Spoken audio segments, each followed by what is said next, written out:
5 bells. Stand by all stations. Attention, all districts. A 5-alarm fire. 5 bells. Move in immediately. That's it. Let's roll. Let's go. Firefighters.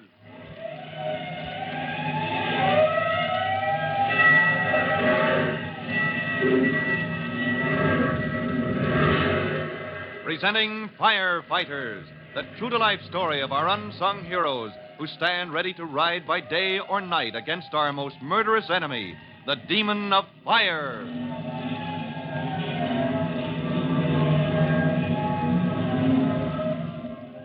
In just a minute, we'll move direct to the corner of Broad and Main, where Tim Collins, rookie fireman, is calling for a ladder to rescue a panic-stricken woman from the second floor of a blazing tenement building. She threatens to jump, but Tim is calming her with his voice. We'll get back to Tim in just a moment. But first, we take time for this message.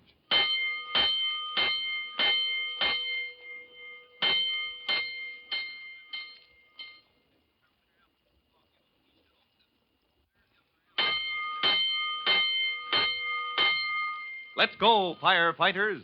Let's go to the rear of the burning tenement at Broad and Main, where you remember Tim Collins has been sent to check up on the situation. The night is black, but he can see the buildings adjoining the tenement stand much too close for safety. And a moment ago, as he turned to hasten back to the front of the building to report this fact, a window is flung open on the second floor, just above where Tim now stands. Oh, good grief, this is a tough one. These buildings are jammed together. They could burn like a box of matches. It's all right, madam. We'll get you out. Fireman, help! Mr. Fireman! No, don't throw that, whatever it is.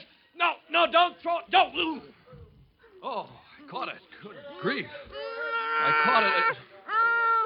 Well, what do you know? It's all right, ma'am. I caught your baby. Help! I'm going to jump! No, wait. If you jump, you'll hurt the baby. I'll hurt the baby? Yeah, that's right. Now listen to me. Now listen, you wait. We'll get you down. We'll get a ladder, you understand? Yes, a ladder. I'll wait, but get me down. Murphy, get a ladder in here. Coming! All right, ma'am. Here it comes. What's that woman still in the building for? Well, look, are all the others out? Yeah, we got 'em out. Chief Cody's out front checking to be sure they're all accounted for. Chief Cody? What's he doing here? Third alarm, Hooksy. This is a tough one. 3 alarms inside of 15 minutes. Okay, Vincent. Lay that ladder flat on the ground there. It's black as a pit here. Watch what you're doing, Murphy. Vincent can raise a ladder with his eyes closed. Yeah. Son. Okay, Vincent. Get that end of the ladder up in the air. Now, walk towards me and raise it as he comes. Steady now. Not much room to work without hitting the building next door. Yeah, we're okay. What in blazes is that? Just a baby I picked up somewhere. Hooksy Collins, the babysitter. Okay, Vincent. Hold her straight up. Now, swing her around and...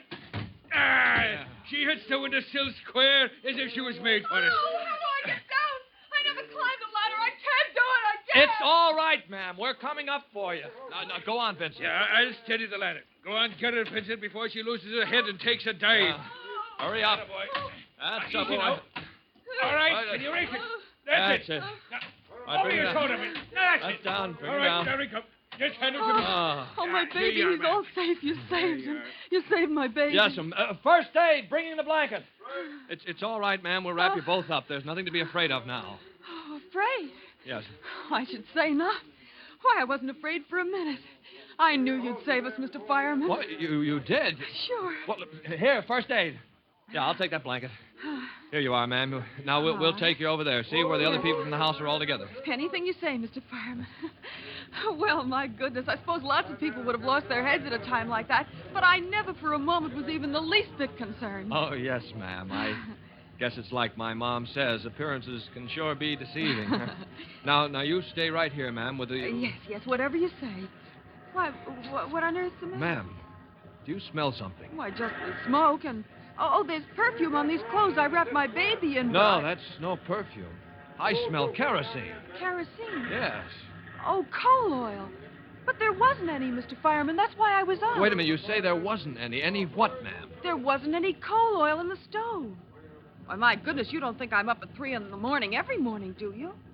What happened was we had an oil stove in the tenement, and the fire went out, and it got cold, and the baby woke up. And I woke up and went to see what was the matter. And there wasn't any. Well, let me get this straight. Your oil stove has a reservoir. Yes, a great big bottle. And it was almost full a couple of days ago. But last night it ran out, and there wasn't any on the stairs either. You keep a spare bottle on the stairs? Isn't it dreadful? Somebody stole my coal oil. Yes. Yes, I think maybe that is pretty bad. The idea, stealing people's kerosene. How am I going to keep my flat warm on a night like this? Oh, I think it'll be warm enough for a while, ma'am. Look there, the fire is breaking out all up and down the stair shaft.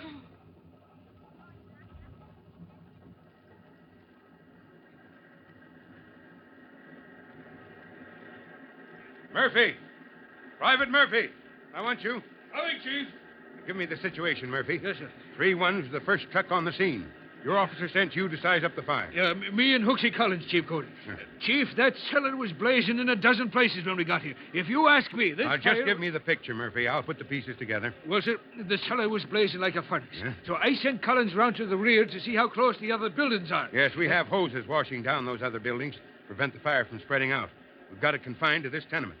All right, go ahead. Well, Lieutenant Kennedy, he sent truckmen up the stairs to clear out the people. Right, we're checking now to be sure everyone's out. Go on. Well, the lieutenant, he wouldn't let the hose company open that cellar door till we had the people out. Huh? Then one of the boys ventilated the top of the shaft, opened the roof to clear the smoke, sir. And the engine men went into the cellar. Good. Get ahead of the fire, fight it back, don't let it spread.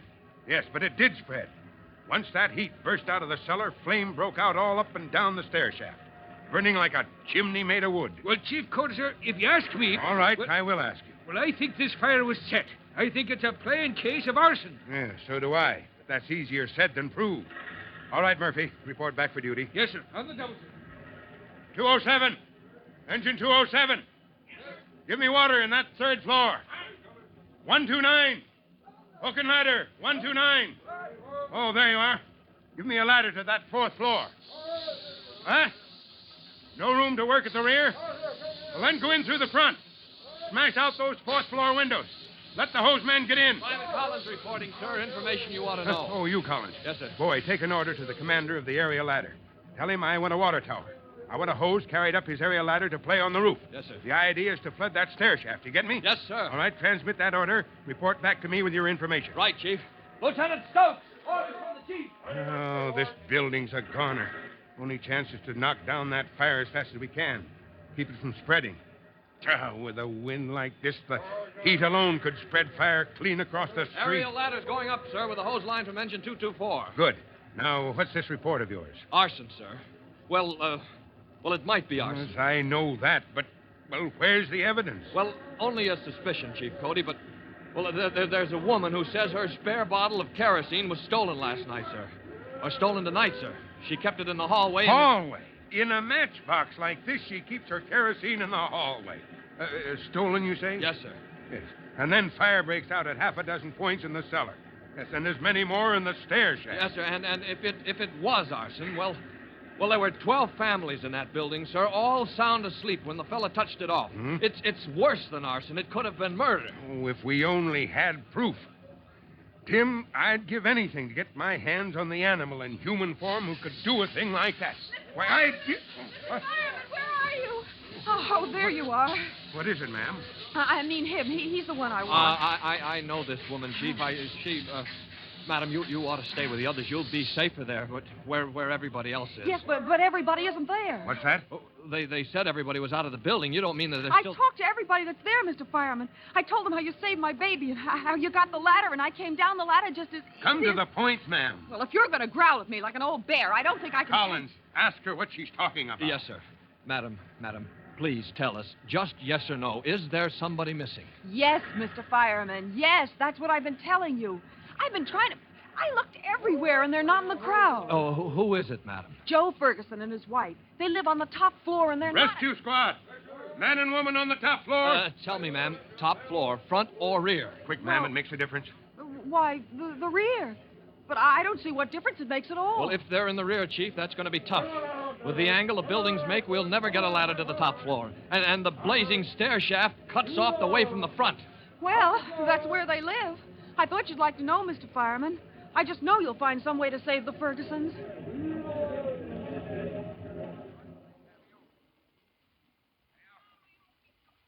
Now, there's a problem for Chief Cody and Tim Collins to solve. Joe Ferguson and his wife are reportedly cut off in the top floor of the tenement building. But the woman Tim Collins helped to rescue is confident her hero will find some way to save her neighbors as well. For what happens next, be sure to listen to the next true-to-life episode of The Firefighters. In just a minute, Chief Bob Cody will tell you, boys and girls, how you can help the firefighters in your own hometown. But before you meet Chief Cody, here's something else you want to hear. And now, Chief Bob Cody with a special assignment for all young firefighters. Chief Cody. Hello, boys and girls. This is your friend, Chief Cody, and here's your special assignment. You are to inspect your homes for those gadgets we call space heaters. Oil stoves or heaters that burn kerosene or other inflammable liquids. Now, check up on the conditions of such heaters to be sure that fuel does not leak.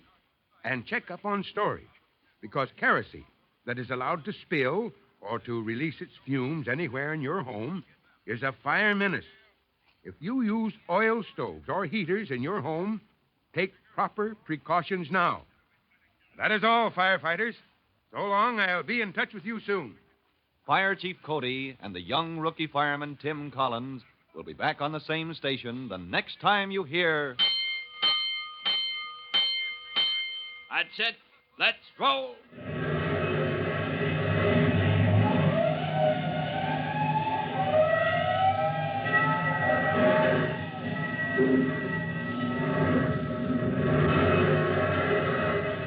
Let's go! Firefighters!